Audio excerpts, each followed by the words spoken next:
This sermon, Modern Events Are Made Clear by Prophecy, was delivered on Monday evening, December 6, 1965 for the Full Gospel Businessmen's Fellowship International Banquet at the Orange Bowl in San Bernardino, California, USA. நம்முடைய கர்த்தராகிய இயேசு கிறிஸ்துவின் விலையேறப்பெற்ற நாமத்திற்கு மகிமை உண்டாவதாக. நம்முடைய அருமை சகோதரனும் இக்கடைசி கால தீர்க்கதரிசியுமான வில்லியம் மரியன் பிரணாம் அவர்களால் 1965 வருடம் டிசம்பர் மாதம் 6ஆம் தேதி திங்கட்கிழமை மாலையில் அமெரிக்கா கலிபோர்னியா சான் பெர்னாண்டினோவில் உள்ள ஆரஞ்சு பவுல் என்னும் இடத்தில் நடைபெற்ற சர்வதேச முழு சுவிசேஷக வர்த்தக புருஷர்களுடைய ஐக்கிய விருந்தில் modern events are made clear by prophecy, தற்கால நிகழ்ச்சிகள் தீர்க்க தரிசனத்தால் தெளிவாக்கப்படுகின்றன என்ற தலைப்பின் கீழ் கொடுக்கப்பட்ட செய்தியை இப்பொழுது நீங்கள் தமிழாக்கத்துடன் கேட்கப் போகின்றீர்கள்.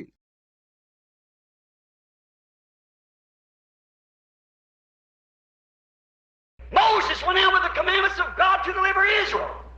And when he did, he performed some miracles. The impersonators. மோசே இஸ்ரவேலரை விடுவிக்க தேவனுடைய கட்டளைகளோடு சென்றான். அவன் அவ்வாறு சென்றபோது அவன் சில அற்புதங்களை நிகழ்த்தினான். போலி ஆட்களும் அவனை பின்பற்றினர். If they had been first, he would have been the impersonator. See, he had the word of the Lord, and the Lord vindicated. He just sat still. And you know that same thing's promised in the last day? அவர்கள் இவனுக்கு முந்தினவர்களாய் இருந்திருந்தால் இவன் ஒரு போலியானவனாய் இருந்திருப்பான். பாருங்கள், அவன் கர்த்தருடைய வார்த்தையை உடையவனாயிருந்தான். கர்த்தர் அதை ரூபகாரப்படுத்தினார். அவன் அப்படியே அமைதியாயிருந்தான். அதே காரியம் இந்த கடைசி நாட்களில் வாக்களிக்கப்பட்டிருக்கிறது. நீங்கள் அறியீர்களா? As Jambres and Jannes withstood Moses, so these men of reprobate mind concerning the truth.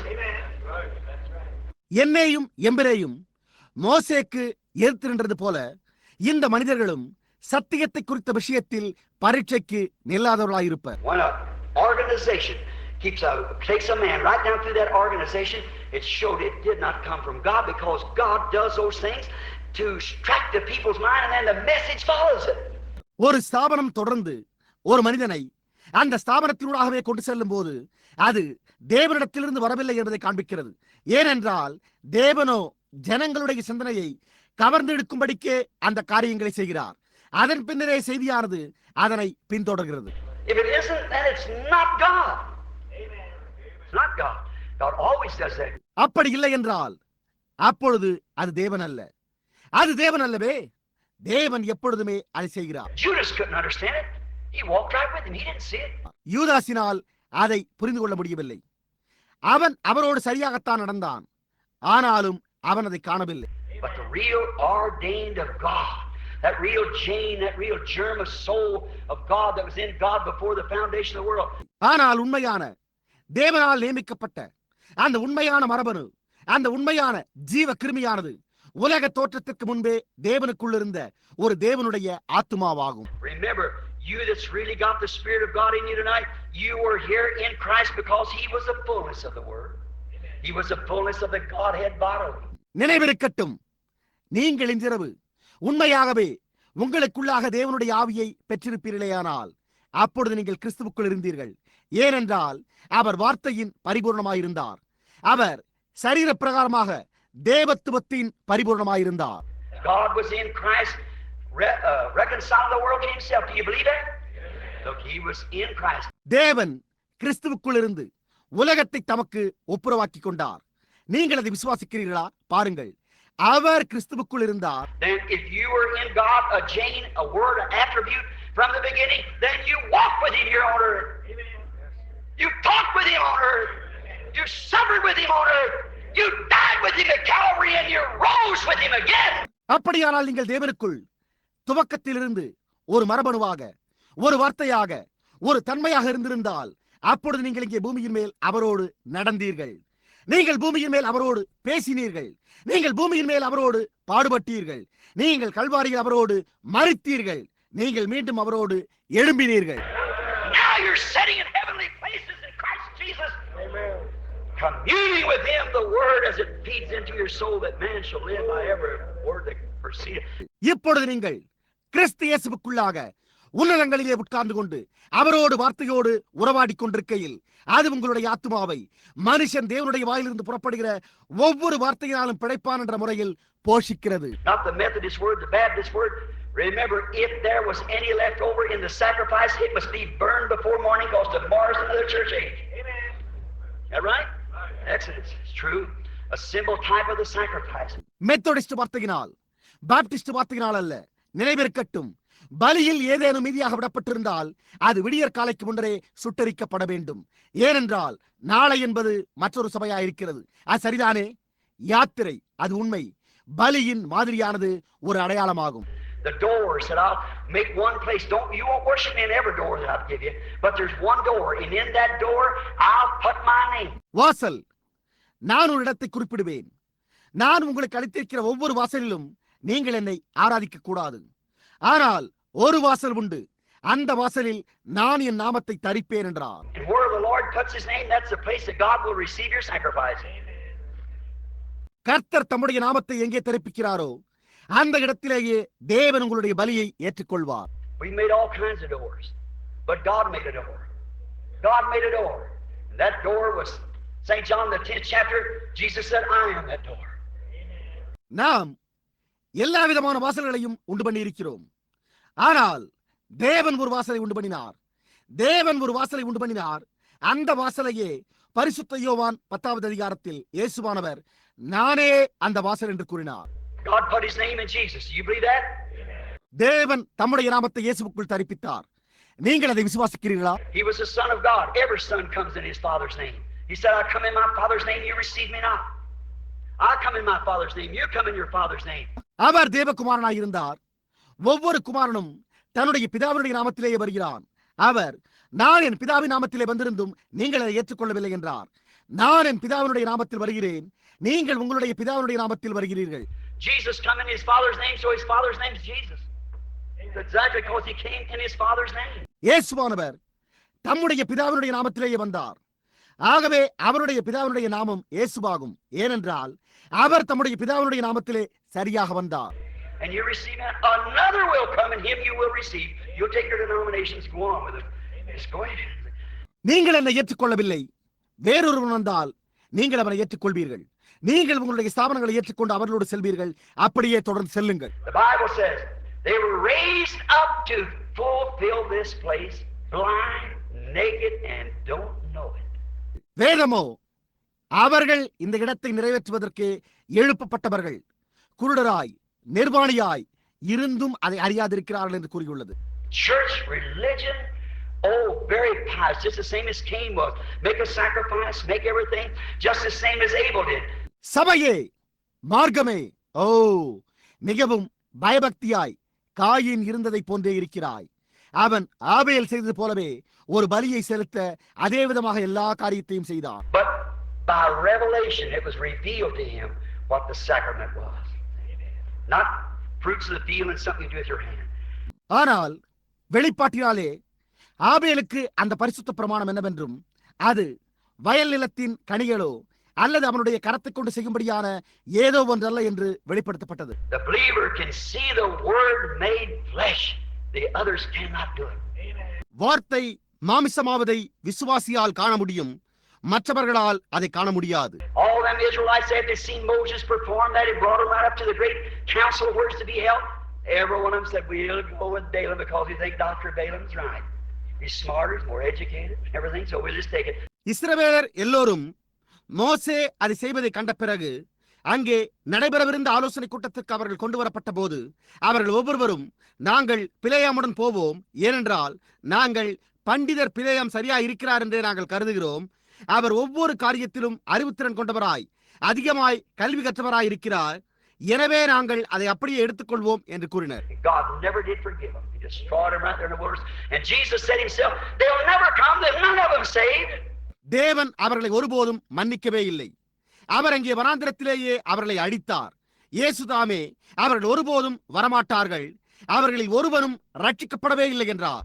Jesus said, they said, our fathers eat manna in the wilderness for 40 years. He said, they're everyone dead. Eternally separated from God. They're everyone dead. இயேசுவே கூறினார், அவர்கள் எங்கள் பிதாக்கள் 40 வருடங்களாக வனாந்திரத்தில் மன்னாவை புசித்தார்கள் என்றனர். அவர்கள் ஒவ்வொருவரும் மரித்து தேவனிடத்திலிருந்து நித்தியமாக பிரிக்கப்பட்டனர், அவர்கள் ஒவ்வொருவரும் மரித்தனர் என்றார். Certainly, because they listened to an era when Moses had vindicated of God and a leader to show them the way to the promised land. And they had come so far, all right, but then they wouldn't go on with it. நிச்சயமாகவே, ஏனென்றால் அவர்கள் தவறான கருத்திற்கு செவி கொடுத்தனர். மோசே தேவனால் ரூபகாரப்படுத்தப்பட்டு ஒரு தலைவனாயிருந்து வாக்குத்தத்தம் பண்ணப்பட்ட தேசத்திற்குரிய வழியை அவர்களுக்கு காண்பித்தான். அவர்கள் அதுவரையிலும் சரியாக வந்திருந்தனர். ஆனாலும் அப்பொழுது அவர்கள் அவனோடு செல்ல மனதில்லாதிருந்தனர். Now believers can see it, but unbelievers cannot see that vindicated. இப்பொழுது விசுவாசிகளால் அதை காண முடிகிறது. ஆனால் அவ்விசுவாசிகளால் அது ரூபகாரப்படுத்தப்பட்டதை காண முடியவில்லை. Look how pious Caiaphas was. Look at all them priests how pious was.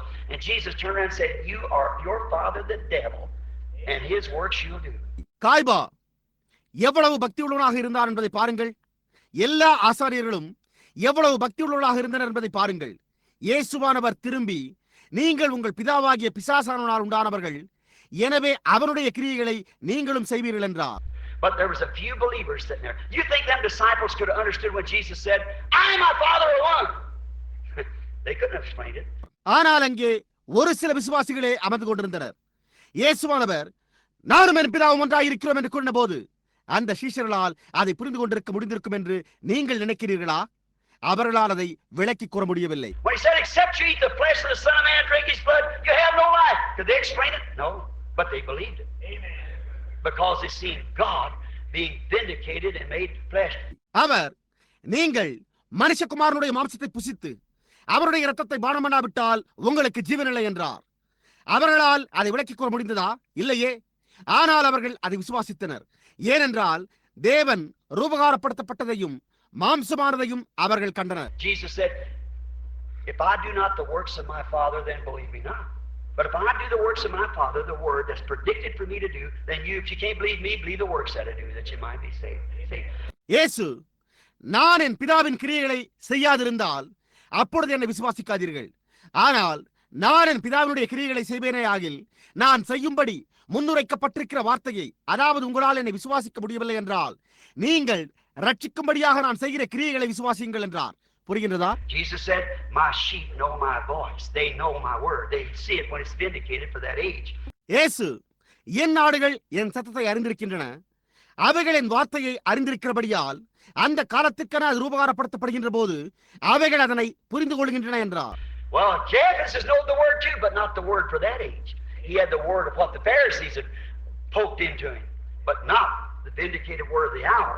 நல்லது, காய்பாவும் கூட வார்த்தையை அறிந்திருந்தானே, ஆனால் அந்த காலத்திற்கான வார்த்தையே அல்ல. ஆனால் பரிசேயர்கள் அவனுக்கு திணித்திருந்த வார்த்தையே அவன் உடனாக இருந்தானே என்று அந்த வேளைக்காக ரூபகாரப்படுத்தப்பட்ட வார்த்தையை அல்ல. They know my voice, they know my sign, they know my wonder. அவைகளின் சத்தத்தை அறிந்திருக்கின்றன, அவைகளின் அடையாளத்தை அறிந்திருக்கின்றன, அவைகளின் அதிசயத்தை அறிந்திருக்கின்றன. How now to let's get back to our text, because we're just going to miss a lot of the scripture if we don't, because I've got to close in the next few minutes anyhow, because it's going to be 10 o'clock. I love it. ஓ, நாம் நம்முடைய வேத பாடத்திற்கு திரும்பி செல்வோமாக. ஏனென்றால் நாம் நம்முடைய வேத பாடத்துக்கு திரும்பி செல்லவில்லை என்றால் நாம் அப்படியே அநேக வேத வாக்கியங்களை விட்டுவிடப் போகிறோம். காரணம் என்னவெனில், நான் இன்னும் ஒரு சில நிமிடங்களில் எப்படியாவது முடித்துவிட வேண்டும். ஏனென்றால் இன்னும் ஒரு சில நிமிடங்களில் 10 மணி ஆக போகிறது. நான் அவரை நேசிக்கிறேன்.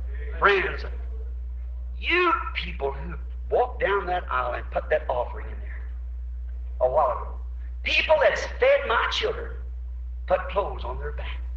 நண்பர்களே, இருக்கைகளின் நடுப்பாதையில் நடந்து வந்த ஜனங்களாகிய நீங்கள் அங்கே சற்று முன்பு காணிக்கையை போட்டீர்கள். என் பிள்ளைகளை போஷித்த ஜனங்களே, அவர்களுக்கு வஸ்திரம் அளித்தவர்களே, the people that put your money that you hard earned in an offering plate, you know where that goes? That helps take me overseas to the heathens. It never has heard anything about God. That's what I do with every penny. God's my judge. உங்கள் பணத்தை, அதாவது நீங்கள் கடினப்பட்டு சம்பாதித்ததை காணிக்கை தட்டில் போடுகிற ஜனங்களே, அது எங்கே போகிறது என்பதை அறிவீர்களா? அது தேவனை குறித்து ஒன்றையுமே ஒருபோதும் கேட்காமல் இருக்கிற அஞ்ஞானிகளிடத்திற்கு கடல் கடந்து என்னை கொண்டு செல்ல உதவுகிறது. அதைத்தான் நான் அதனை கொண்டு செய்கிறேன்.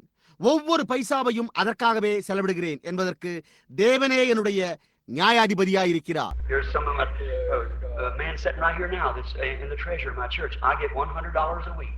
That's all. Rest of it goes to sponsor overseas meeting where they can't come. இங்கே என்னுடையவர்கள் சிலர் இருக்கின்றனர். என்னுடைய சபையின் பொருளாதார பொறுப்பில் உள்ள அந்த மனிதன் இப்பொழுது அங்கே அமர்ந்து கொண்டிருக்கிறார். நான் ஒரு வாரத்திற்கு $100 பெற்றுக் கொள்கிறேன், அவ்வளவுதான். அவைகளில் மீதமானவைகள் கடல் கடந்து வர முடியாதவர்களுக்கு நடத்தப்படும் கூட்டங்களுக்கு ஆதரவளிக்கவே செல்கின்றன.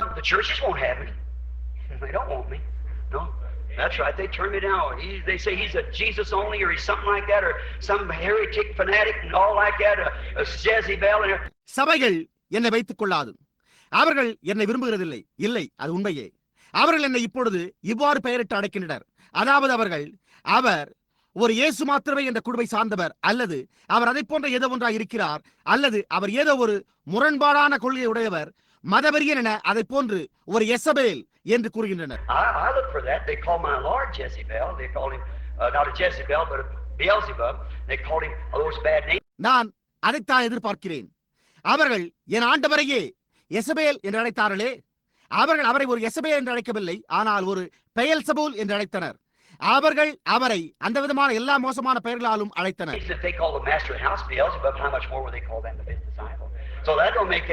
அவர்கள் வீட்டெஜமானையே பெயல்சபூல் என்று அழைத்தார்களானால் அவருடைய சிஷ்யர்களையும் அவர்கள் அவ்விதம் அழைப்பார்கள் என்பது அதிக நிச்சயம் அல்லவா?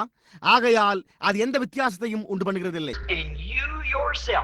By the help of God, you think I'd stand up here a big hypocrite and tell you something, or wouldn't I fall right in line with the thing if I thought it was from God? நீங்களும் கூட நான் இங்கு தேவனுடைய உதவினால் ஒரு மாய்மாலக்காரனாய் நின்று கொண்டு உங்களுக்கு ஏதோ ஒன்றை கூறுவேன் என்று நினைக்கிறீர்களா? அல்லது அது தேவனிடத்திலிருந்து வந்தது என்று நான் எண்ணியிருந்தால் நான் அந்த காரியத்தோடு சரி செய்து கொள்ள மாட்டேனா? But if I love you and know what's the truth, have you ever heard me say anything in the name of the Lord but what come to pass? ஆனால் நான் உங்களை நேசிப்பேரேயானால், சத்தியம் எது என்பதை அறிந்திருப்பேரேயானால் நலமாயிருக்கும். நான் நடைபெறாத எந்த காரியமாவது கர்த்தருடைய நாமத்தில் உரைக்கிறதை நீங்கள் எப்போதாவது கேட்டிருக்கிறீர்களா? இல்லையே. நான் எவரையாவது கேட்கிறேன். ஆயிரக்கணக்கான காரியங்கள் கூறப்பட்டிருக்கின்றன, அவைகள் யாவும் நிறைவேறியுள்ளன. And he said Israel wanted to make themselves like the rest of the nation. Samuel வெளியே அழைக்கப்பட்ட போதிருந்த அந்த நேரத்தை நினைத்து பாருங்கள். அது இவ்விதமாகத்தான் இருந்தது என்று நான் நினைக்கிறேன். இஸ்ரவேலர் மற்ற தேசங்களைப் போல தங்களை ஏற்படுத்திக் கொள்ள விரும்பினர். That's what you Pentecostals are coming to. You want to act like the rest of the people. You're not them kind of people. Keep away from it. அந்த விதமாகத்தான் பெந்தேகோஸ்தலர்களாகிய நீங்களும் வந்து கொண்டிருக்கிறீர்கள். நீங்கள் மற்ற ஜனங்களைப் போல நடந்து கொள்ள விரும்புகிறீர்கள். நீங்கள் அந்த விதமான ஜனங்கள் அல்ல. எனவே அதிலிருந்து விலகியிருங்கள். The big churches and big fine things. Oh brother, don't do that. We preach the coming of the Lord is at hand. Let's get to the fields down there and notify the heathen. Do something about it. பெரிய சபைகள், அருமையான பெரிய காரியங்கள். ஓ சகோதரனே, அதை செய்யாதே. நாம் கர்த்தருடைய வருகை சமீபமாய் இருக்கிறது என்று பிரசங்கிக்கிறோம். நாம் அங்கே கீழே உள்ள களங்களுக்கு சென்று அஞ்ஞானிகளுக்கு அதை அறிவிப்போமாக. பாருங்கள், அதை குறித்து ஏதாவது காரியத்தை செய்யுங்கள். But you see, Samuel said, have I ever at one time taken any of your money from you for my living? They said, no, Samuel, you never done that. ஆனால் நீங்கள் பாருங்கள், சாமுவேல் என்னுடைய ஜீவனத்திற்காக எப்பொழுதாகிலும் ஒருமுறையாவது உங்களிடத்திலிருந்து உங்களுடைய பணத்தை எடுத்திருக்கிறேனா என்று கேட்டான். அவர்களோ, இல்லை சாமுவேலே, நீ அதை ஒருபோதும் செய்யவே இல்லை என்றனர். So did I ever tell you anything in the name of the Lord but what come to pass? Oh, that's right, Samuel. We believe you're a prophet sent from God. Yes, sir. Everything you said come to pass, Samuel. But we want it anyhow. தொடர்ந்து அவன், நிறைவேறுகிற காரியத்தை தவிர வேறெந்த காரியத்தையாவது நான் எப்போதாவது கர்த்தருடைய நாமத்தில் கூறினேனா என்று கேட்டான். அதற்கு அவர்கள், ஓ, அது உண்மைதான் சாமுவேலே, நீர் தேவனிடத்திலிருந்து அனுப்பப்பட்ட ஒரு தீர்க்கதரிசி என்பதை நாங்கள் விசுவாசிக்கிறோம். ஆமையா, சாமுவேலே, நீர் கூறின ஒவ்வொரு காரியமும் நிறைவேறி இருக்கிறது.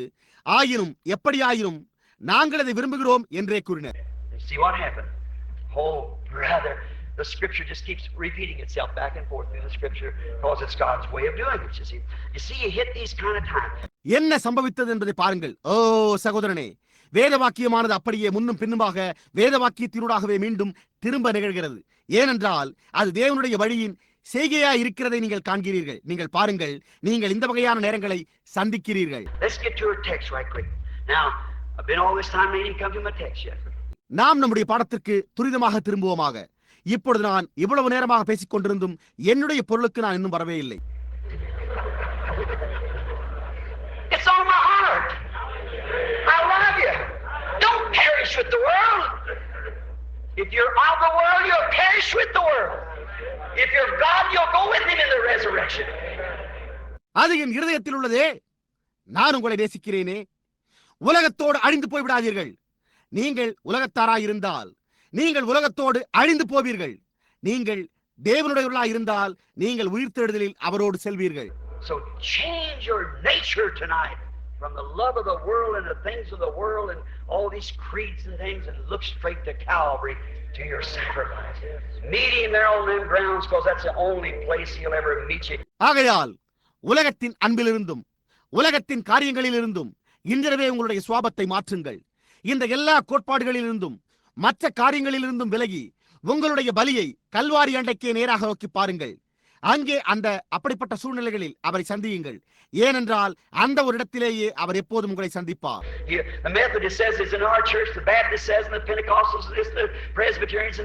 மெத்தோடிஸ்டுகள் இது எங்களுடைய சபையில் உள்ளது என்கிறார்கள். பாப்டிஸ்டுகளும் அவ்வாறே கூறுகிறார்கள். பெந்தேகோஸ்துகளோ இதுதான் என்று கூறுகிறார்கள். பிரெஸ்பிட்டேரியன்கள் இதுதான் என்று கூறுகிறார்கள். But he said, I'll meet them in one place, a place I put my name. That's in Jesus Christ. That's where God put his name. That's the only place he'll meet you. And Christ is the Word. The same yesterday. ஆனால் அவரோ நான் என் நாமம் தரிப்பிக்கும் இடத்தில் அந்த ஒரு இடத்திலேயே நான் அவர்களை சந்திப்பேன் என்றார். அது இயேசு கிறிஸ்துவுக்குள்ளாகும். அங்கேதான் தேவன் தம்முடைய நாமத்தை தரிப்பித்தார்.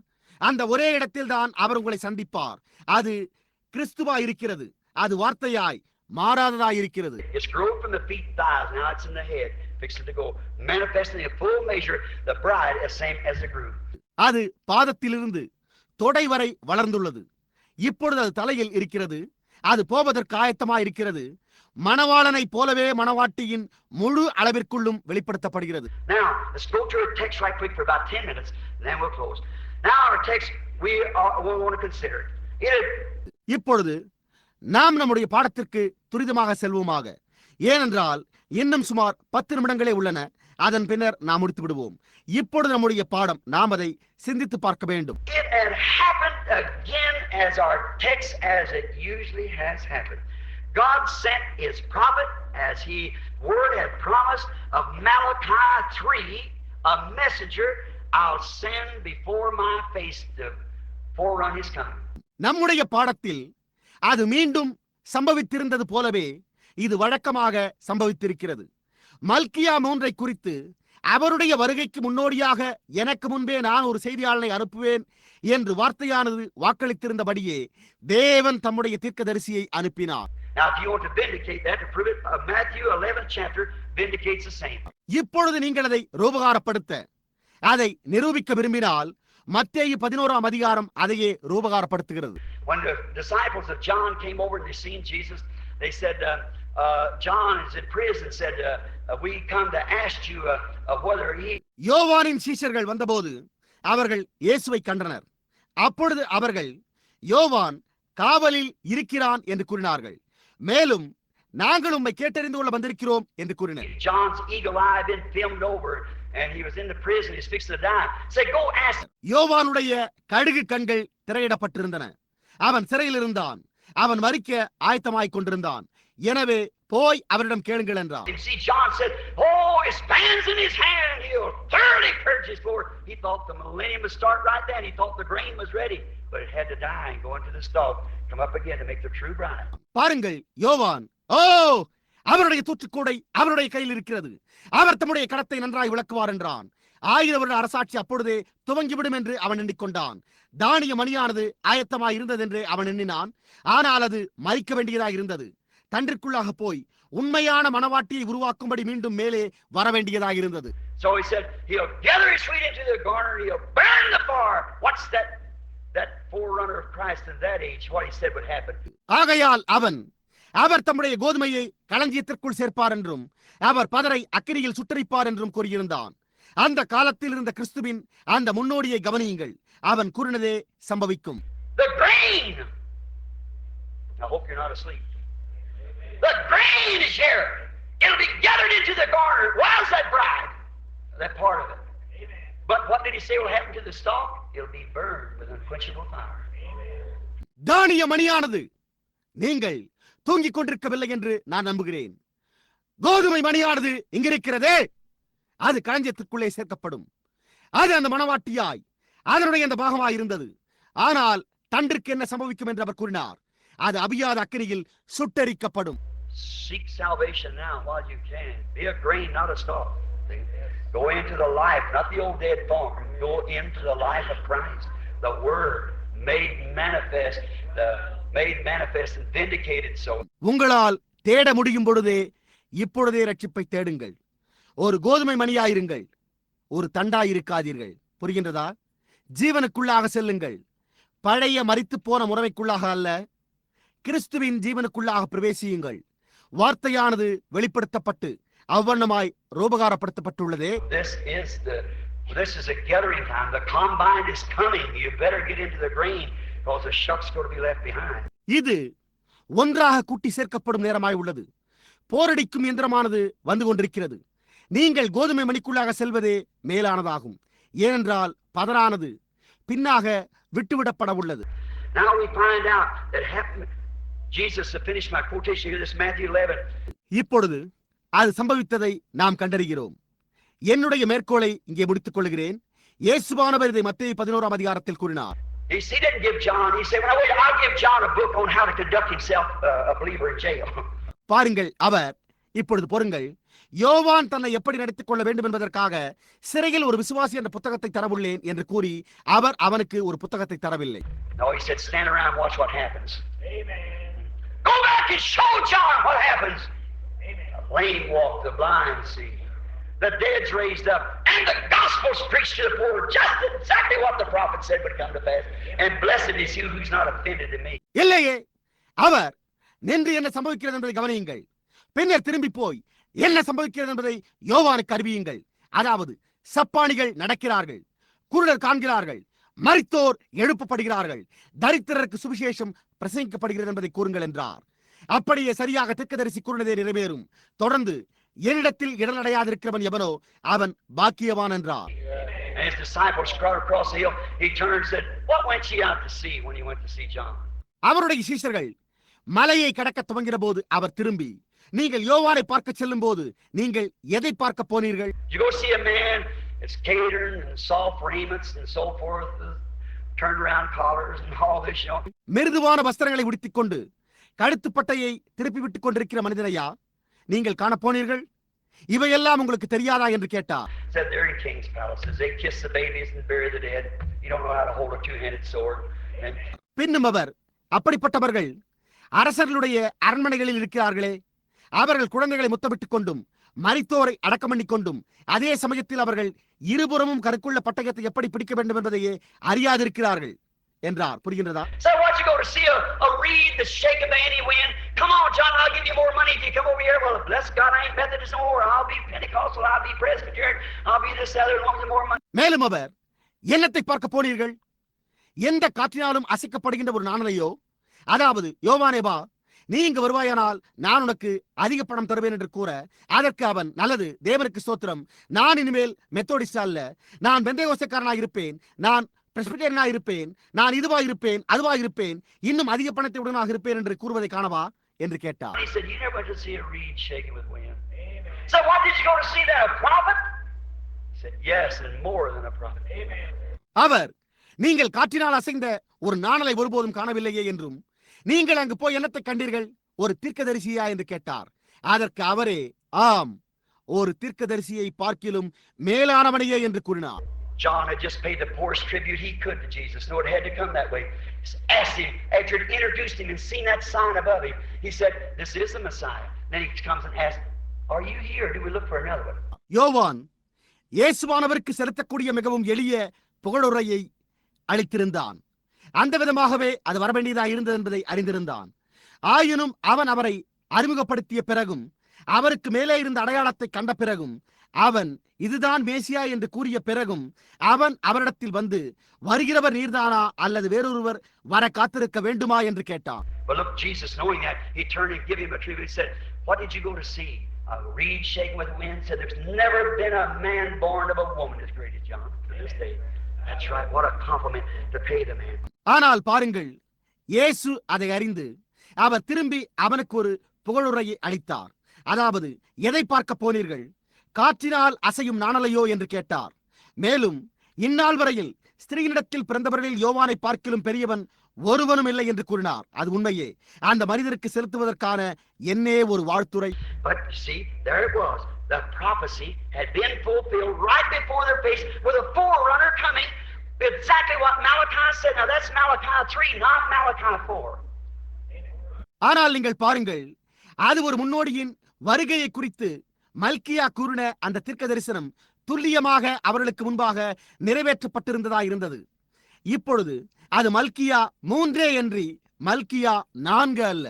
John the Baptist was Malachi 3. Jesus said so. When they asked him, said, "Why is the scribes?" They said, "He's already come." They did what they said. யோவான் ஸ்நானகன் மல்கியா 3 இருந்தான். இயேசு அவ்வண்ணமாய் கூறினார். அவர்கள் அவரிடத்தில் கேட்டபோது, வேத பாரகர்கள் எலியா முந்தி வர வேண்டும் என்று ஏன் கூறுகிறார்கள் என்று கேட்டனர். அதற்கு அவர், அவன் ஏற்கனவே வந்தாயிற்று, அவர்கள் என்ன கூறினார்களோ அதையே அவர்கள் செய்தனர் என்றார். But remember, Malachi 4, immediately after the Malachi 4 prophet, the fourth coming of John the Baptist, Elijah, the fifth coming will be the Revelations 2, the witnesses when he comes for the remnant of the Jews. ஆனால் நினைவிருக்கட்டும், மல்கியா 4 தீர்க்கதரிசிக்கு பிறகு உடனடியாக யோவான் ஸ்நானகனுடைய 4ஆம் வருகை இல்லை, எலியாவின் 4ஆம் வருகை, 5ஆம் வருகை வெளிப்படுத்தின விசேஷத்தில் உள்ள 2 சாட்சிகளில் ஒன்றாகும். அவன் அப்பொழுது மீதியாயிருக்கிற யூதர்களுக்காக வருகிறான். But God used that same spirit 5 times. Grace, Jesus, it's all been Jesus all the time. FEITH, so forth. ஆனால் தேவன் அந்த ஒரே ஆவியை 5 முறை உபயோகப்படுத்துகிறார். கிருபை, இயேசு என்ற வார்த்தைகள் ஆங்கிலத்தில் 5 எழுத்துக்களை கொண்டுள்ளன. அது எல்லா நேரத்திலுமே இயேசுவாகவே இருந்து வருகிறது. விசுவாசம், கிருபை போன்ற வார்த்தைகள் ஆங்கிலத்தில் 5 எழுத்துக்களையே கொண்டதாயிருக்கின்றன. The number 5 is a grace number, and he uses it. Won't use this 3, won't use this 2, 3, 4. It's 5 times he uses it. உங்களுக்கு புரிகிறதா? எண் 5 என்பது ஒரு கிருபையின் எண்ணாய் இருக்கிறபடியால் அவர் அதை உபயோகித்தார்.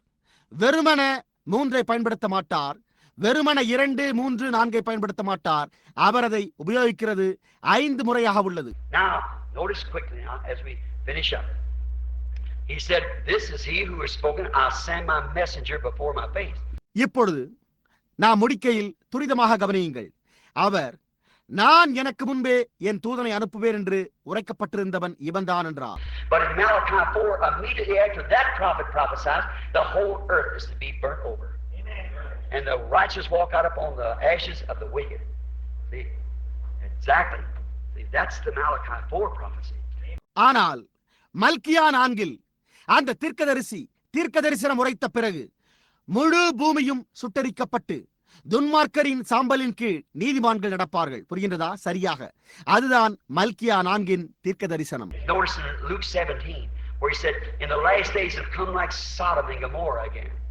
Have we got it? We got Sodom and Gomorrah again? The whole nations, look at it. கவனியுங்கள். லூக்கா 17 அங்கு அவர், கடைசி நாட்களில் இது மீண்டும் சோதோம் குமாராவை போலாகிவிடும் என்றார். நாம் அதை அடைந்து விட்டோமா? நாம் மீண்டும் சோதோம் குமாராவை பெற்றுக் கொண்டோமா? முழு தேசங்களையும் நோக்கி பாருங்கள். Look what he just said about England. The whole thing's perverted. Even the food's perverted. அவர் இங்கிலாந்தை குறித்து என்ன கூறினார் என்பதை பாருங்கள். முழு காரியமும் தாறுமாறாக்கப்பட்டிருக்கிறது. ஆகாரமும் கூட தாறுமாறாக்கப்பட்டிருக்கிறது. Look at what science. You see, Reader's Digest, I believe it was last month. They said little boys and girls go through the middle age between 20 and 25 years old. இங்கே விஞ்ஞானம் என்னவா இருக்கிறது என்பதை நோக்கி பாருங்கள். நீங்கள் ரீடர்ஸ் டைஜஸ்ட் என்ற பத்திரிகையில் பாருங்கள். அது கடந்த மாத இதழில் இருந்தது என்று நான் நினைக்கிறேன். அதில் அவர்கள் சிறு பையன்களும் பெண்களும் 20 மற்றும் 25 வயதுக்கு இடையிலேயே நடுத்தர வயதை அடைந்து விடுகின்றனர் என்று கூறியிருந்தனர். I meet them in the meeting. Little girls in menopause, and 20, 22 years old in menopause. நான் அவர்களை கூட்டங்களில் சந்தித்தேன். பெண் பிள்ளைகளுக்கு 20 மற்றும் 25 வயதிலேயே ஸ்திரீகளுக்கான வழிபாடு நின்று போய்விடுகிறது. What's it allowed to? The perversion, hybriding. That's exactly what corrupted the whole thing's corrupted the body. We're nothing but a mess of just like a hybrid plant. என்ன ஒதுக்கி வைக்கப்பட்டிருக்கிறது? தாறுமாறாக்குதல், கலப்பினமாக்குதலே. அதுவே சரியாக முழு காரியத்தையும் சரீரத்தில் கெடுத்து போட்டுள்ளது. அதுவே கெடுத்து போட்டது. நாம் ஒரு குழப்பத்திற்குள் இருக்கிறோமே அல்லாமல் வேறொன்றுமாக இருக்கவில்லை. நாம் வெறுமன ஒரு கலப்பின செடியை போன்றே இருக்கிறோம்.